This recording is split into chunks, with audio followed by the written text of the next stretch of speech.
Right sir. ఇక ఫైనల్గా మరో ఇంట్రెస్టింగ్ టాపిక్ సార్, నేటి తరం మిత్ర సన్యాసం.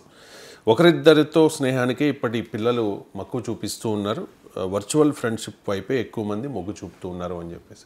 సార్, భావి భారత పౌరులు ఎదుర్కొంటూ ఉన్న ఈ ఒంటరితనం అండ్ మానసిక సంఘర్షణ గురించి మీ కామెంట్.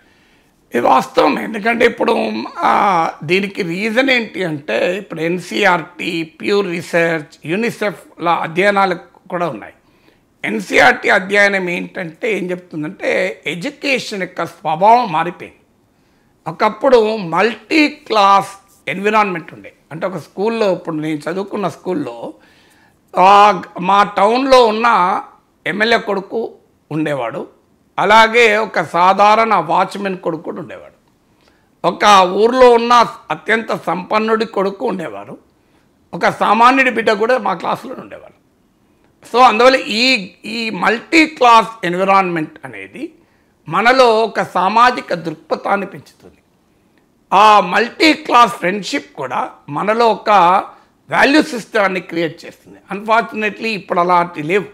ఇప్పుడు ఇంటర్నేషనల్లో స్కూల్లో చదువుతున్న వాళ్ళు ఆ వర్గానికి చెందిన ప్రజలే, సామాజికంగా ఆర్థికంగా. గవర్నమెంట్ స్కూల్లో చదువుతున్న బిడ్డలు ఆ వర్గాలకు చెందిన బిడ్డలే. సో ఈ మల్టీ క్లాస్ ఇంటరాక్షన్ కాస్త పోయింది.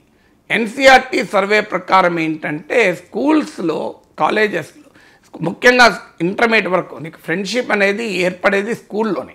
మీరు గమనించండి, మనం ఎక్కువగా మనకు 10th క్లాస్మేట్స్ గుర్తుంటారు, డిగ్రీ క్లాస్మేట్స్ గుర్తుంటారు. ఇప్పుడు నాకు సగం మంది డిగ్రీ క్లాస్మేట్స్ గుర్తు కూడా లేదు, టచ్ కూడా ఉండరు. కానీ 10th class students rule number చెప్పగలుగుతున్నాయి ఇప్పటికీ. రూల్ నెంబర్ 1 నుంచి రూల్ నెంబర్ 29 వరకు చెప్పగలుగుతా. సో ఎప్పుడు ఇది 1978లో నేను 10th క్లాస్ పాస్ అయ్యేది. అంటే 47 ఇయర్స్ కిందట నేను 10వ తరగతి పూర్తి చేశాను. 47 ఏళ్ల కిందట రూల్ నెంబర్ 1 నుంచి రూల్ నెంబర్ 29 వరకు ఒక్క క్షణం కూడా తునకుండా చెప్పగలుగుతాను. ఇప్పుడు rule number 1 Anand Paul, rule number 2 Padmanabhan, rule number 3 Gopikrishna, rule number 4 Maslayuddin Khan, rule number 5 Prasannatharao, rule number 6 Prabhakar, rule number 7 Rekha Toma, rule number 8 Shabbir Pasha, rule number 9 S N Srinivas, rule number 10 Narmada Pai, rule number 11 Sanjeev Kumar, rule number 12 Jyothirmayi, rule number 13 Ravindra Kumar, rule number 14 Nageshwar, rule number 15 Dilip Kumar Triveni, rule number 16 Prakash Rao, rule number 17 Mumtaz Begum, rule number 18 Anwar Pasha, Syed Anwar Pasha, rule number 19 D Srinivas, rule number 20 Sivagamani, rule number 21 Putul Chatterjee, rule number 22 Sampath, rule number 23 Vijayababu, rule number 24 Sridhar Rao, rule number 25 Jaganmohan Rao, rule number 26 Anil Kumar, rule number 27 Shankar, rule number 28 Wasim, rule number 29 G John Ravikanth. ఇప్పుడు rule number 1 నుంచి rule number 29 వరకు మీకు 47 years. మీరు అడుగుతారు, నాకు తెలియదు కదా, నేనేం ప్రిపేర్ అయ్యాలే కదా. సో 47 ఏళ్ల కిందటి 10వ తరగతి క్లాస్మేట్ రూల్ నెంబర్తో సహా చెప్పాను. వాళ్ళ ఇండ్లు కూడా చెప్పగలుగుతా ఎక్కడ ఉన్నాయో. ఇందులో కొద్దిమంది మాత్రమే, 10 మంది మాత్రమే టచ్లో ఉన్నాం. కానీ ఇందులో నేను 29 మంది రూల్ నెంబర్ చెప్పగలిగాను. సో నేను ఇలా ఒక టీవీ ఛానల్లో ఒక సందర్భంలో చెప్పితే ఆ పేర్లు విని మా క్లాస్మేట్స్కు వాళ్ళు ఎక్కడో ఉద్యోగాలు చేస్తుంటే వాళ్ళను వాళ్ళ ఫ్రెండ్స్ అడిగారట, అదే మీ నాగేశ్వర్ సార్ క్లాస్మేట్ అట కదా మీరు అని. సో ఆ రకంగా అంటే ఎందుకు ఈ విషయం చెప్తుంటే, ఆ స్కూల్ లెవెల్లోనే మనకు పిల్లలు క్లాస్మేట్స్ ఏర్పడాలి, ఫ్రెండ్షిప్ ఏర్పడాలి. అన్ఫార్చునేట్లీ మీకు ఆ అట్మాస్ఫియర్ ఇలా స్కూల్ ఎక్కడుంది? ఎన్సీఆర్టీ సర్వే స్టూడెంట్ నెంబర్ 1లో మీకు సినిమా పాట ఉంది, వి మిస్ యూ అని. మీకు ఆ పాట మీకు ఇంటే అర్థమవుతుంది. ఒక అఫ్కోర్స్ స్కూల్ కాదనుకుంటాను, బట్ స్టిల్ సో ఆ ఫ్రెండ్షిప్ అనేది దూరం అవుతుంటే ఎంత బాధ ఉంటుందో అర్థమవుతుంది. సో దీనికి కారణం ఏంటంటే, ఎన్సీఆర్టీ స్టడీ చెప్పేది ఒక గ్రూప్ యాక్టివిటీ అనేది స్కూళ్ళల్లో ఉండడం లేదు. ఎందుకంటే మార్కుల గోల తప్ప, కాంపిటేటివ్ ఎన్విరాన్మెంట్లో పోటీ పరీక్షల తాకిడి తప్ప, ఈ తల్లిదండ్రుల గోలదే, పిల్లల గోలదే, స్కూళ్ళ గోలదే. సో ఇక మీకు ఎక్కడ అవకాశం ఉంది గ్రూప్ యాక్టివిటీ? కలిసి ఓ డ్రామా వేస్తున్నారు ఆ స్కూళ్ళల్లో. ఇప్పుడు ఒక నాటకాన్ని వేస్తారనుకోండి, ఒక 10 రోజుల పాటు కలిసి ప్రాక్టీస్ చేస్తారు, ఓ ఫ్రెండ్షిప్ పెరుగుతుంది. సో లేదు పోనీ కలిసి ఒక స్పోర్ట్స్ ఆడారనుకోండి, ఓ ప్రాక్టీస్లో ఫ్రెండ్షిప్ వస్తుంది. కలిసి ఓ అంత్యాక్షరిలో పాల్గొన్నారనుకోండి, ఆ ఫ్రెండ్షిప్ వస్తుంది. ఎక్కడుంది?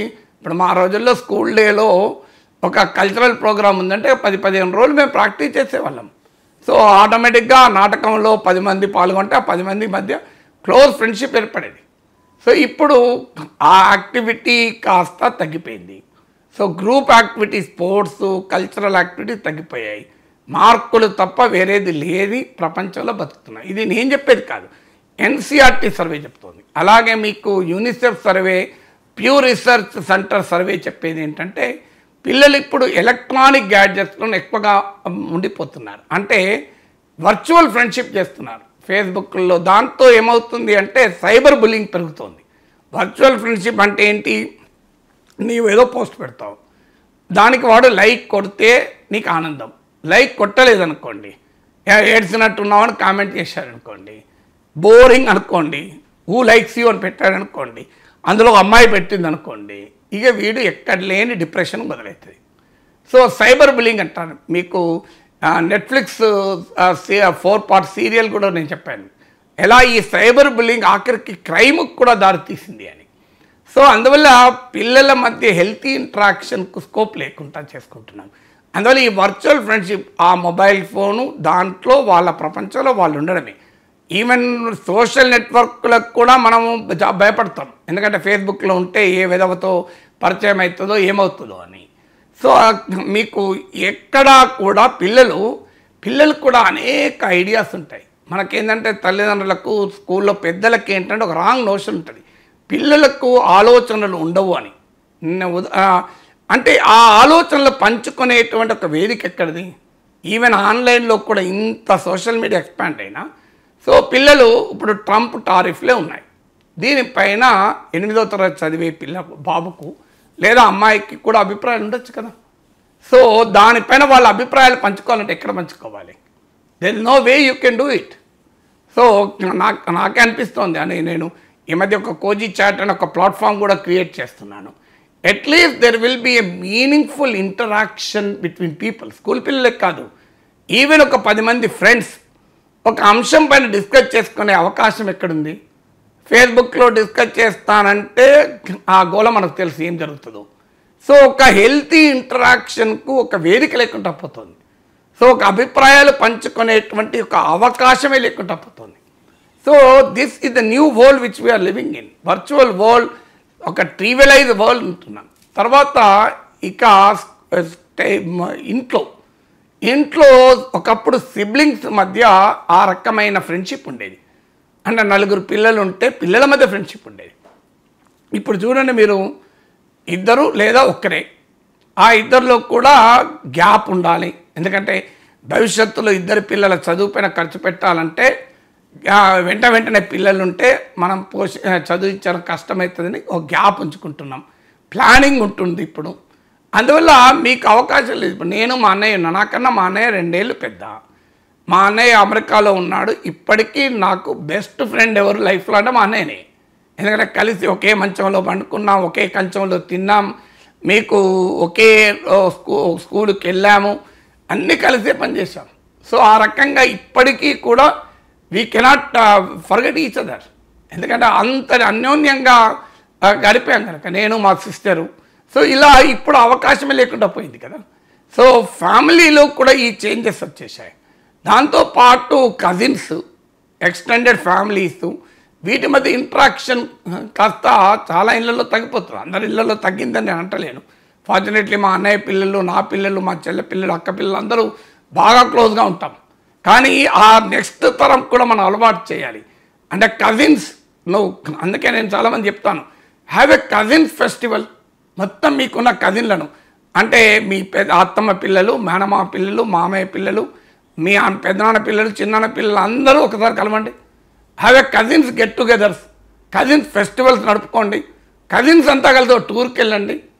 సో ఏదో ఒకటి. అందువల్ల ఆ సిబ్లింగ్స్ మధ్య రిలేషన్స్ కాస్త ఉండడం లేదు. ఎందుకంటే వాళ్ళకి ఏదైనా బాధలు ఉన్నాయనుకో తల్లిదండ్రులకు చెప్పుకోలేదు పిల్లలు.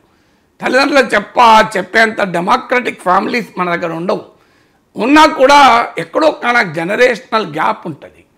సో ఉదాహరణకు నీ కొడుకో కూతురు నేను బ్రేకప్ ఇచ్చాను, నేను దాకా I loved him, I loved her, ఇప్పుడు బ్రేకప్ అని తల్లిదండ్రులకు చెప్పుకుంటే తల్లిదండ్రులు గుండె పగిలిపోదు. అయ్యేం రా ప్రేమించడమే పరేషాన్ అనుకుంటే ఇబ్బంది అనుకుంటే మళ్ళీ బ్రేకప్ ఆరా అని వీడు ఈ టెన్షన్ వీడి గుండె బ్రేకప్ అవుతుంది. అందువల్ల వాళ్ళు చెప్పలేరు. కానీ ఎవరితో చెప్పుకోగలరు? ఓ బ్రదర్తో చెప్పుకోగలుగుతారు, సిస్టర్తో చెప్పగలుగుతారు, కజిన్తో చెప్పుకోగలుగుతారు, ఓ క్లోజ్ ఫ్రెండ్తో చెప్పగలుగుతారు. అందువల్ల ఈ రకమైనటువంటి సోషల్ నెట్వర్క్స్ లేకుండా పోతున్నాయి. ఫ్యామిలీ కమ్యూనిటీలో ఒకప్పుడు ఒక కాలనీ ఉంటే 20 ఇళ్ళు, ఈ ఇంట్లో ఏం జరిగేది ఆ ఇంట్లో ఏం జరిగేది తెలిసేది. ఇప్పుడు పక్క అపార్ట్మెంట్లో ఏం జరుగుతుందో తెలియదు. ఇక కొంత ఈ మధ్య కాలంలో గేటెడ్ కమ్యూనిటీ కల్చర్ వచ్చి కాస్త యాక్టివిటీస్ పెంచింది. అందుకే మీరు ట్రెండ్ చూడండి, ఇవాళ అపార్ట్మెంట్ల కన్నా గేటెడ్ కమ్యూనిటీస్ పెరుగుతున్నాయి. అపార్ట్మెంట్లైనా విల్లాస్ అయినా గేటెడ్ కమ్యూనిటీ వైపుగా వెళ్తున్నారు. ఒకప్పటిలాగా లేదు ఈ ట్రెండ్. కారణం ఏంటంటే ఈ సోషలైజేషన్ కొరకే. అందువల్ల ఆ ఫ్రెండ్షిప్ను పెంచుకోగలిగేది ఉండాలి. తర్వాత మానవ సంబంధాలకు కూడా వ్యాపార సంబంధాలు అయిపోయాయి. మానవ సంబంధాలు అంటే తనకేమి లాభం, స్నేహానికి ఉండే గొప్పతనం ఏంటంటే ఈ స్నేహము ఎలా ఉంటుంది అన్న దాన్ని బట్టి దాని రిజల్ట్ ఉంటుంది. మీకు మహాభారతంలో కొన్ని ఉదాహరణలు చెప్తాను నేను. కృష్ణ కుచేల స్నేహం, వర్గాల అంతరాన్ని దాటిన స్నేహం, ఇది మంచి ఫలితాన్ని ఇచ్చింది సమాజానికైనా వాళ్ళకైనా. అలాగే కృష్ణార్జున స్నేహం లోక కళ్యాణానికి ఉపయోగపడ్డది. కృష్ణ కుచేల స్నేహం ఆ కుచేలునికి మాత్రమే ఉపయోగపడ్డది. కానీ కృష్ణార్జునుల స్నేహం లోక కళ్యాణానికి ఉపయోగపడ్డది. మీరు ధర్మాన్ని నిలబెట్టడానికి కృష్ణార్జున స్నేహం ఉపయోగపడ్డది. దుర్యోధన కర్ణ స్నేహం ఒక వినాశకరమైనటువంటి ఫలితాలకు దారితీసింది. కర్ణుడు గొప్ప జ్ఞాని, గొప్ప తత్వవేత్త కూడా. సో అయినా కూడా స్నేహితుని స్నేహధర్మానికి లోబడి తాను ఎట్టి పరిస్థితుల్లో శ్రీకృష్ణుడు చెప్పిన, తల్లి కుంతి చెప్పిన, తాను తాను సమస్త సామ్రాజ్యానికి చక్రవర్తి అవుతానని ఆఫర్ వచ్చిన కర్ణుడు రిజెక్ట్ చేశాడు. నేను స్నేహధర్మానికే కట్టుబడి ఉంటానని. అది రైట్ ఆ రాంగ్ తర్వాత, కానీ ఆ స్నేహమే కదా. ఒకవేళ దుర్యోధన కర్ణ స్నేహమే లేకపోతే భారత యుద్ధమే ఉండేది కాదు. ద్రుపద ద్రోణ స్నేహం చాలా వినాశకరమైన ఫలితాలకు వచ్చింది. ద్రుపదుడు చనిపోయాడు, ద్రోణుడు చనిపోయాడు. ద్రోణాచార్యుని ఎవరు చంపాడు? దృష్టద్యుమ్నుడు చంపాడు. సో ద్రుపదుని కుమారుడైన దృష్టద్యుమ్నుడు ద్రోణాచార్యుని లాస్ట్కి వధించింది అతనే. అందువల్ల మీకు ద్రుపదుడు తపస్సు చేసి నా ద్రోణుడిని చంపగలిగే అల్లుడు కావాలి తపస్సు చేశాడు. సో మీకు ఆ రకంగా ద్రోణుడిని చంపగలిగే కొడుకు కావాలని తపస్సు చేశాడు. సో తన అల్లుడి ద్రోణుడిని ఓడించి తన కొడుకు ద్రోణుడిని చంపగలిగేవాడు కావాలని కోరుకున్నాడు.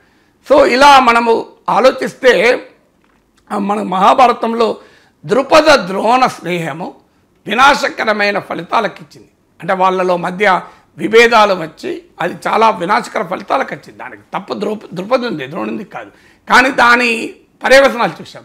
అందువల్ల స్నేహము పవిత్రంగా ఉంటే, స్నేహంలో నమ్మకం ఉంటే, విశ్వాసం ఉంటే, ట్రస్ట్ ఉంటే ఒక మనిషికి ఒక గొప్ప ప్రశాంతతనిచ్చేది స్నేహం. అన్ఫార్చునేట్లీ స్కూల్లో వాతావరణం, కుటుంబంలో వాతావరణం, సమాజంలో వాతావరణం, బంధువర్గంలో వాతావరణం దాన్ని తగ్గిస్తుంది కనుక కాన్షియస్గా దాన్ని మనం కల్టివేట్ చేయగలగాలి.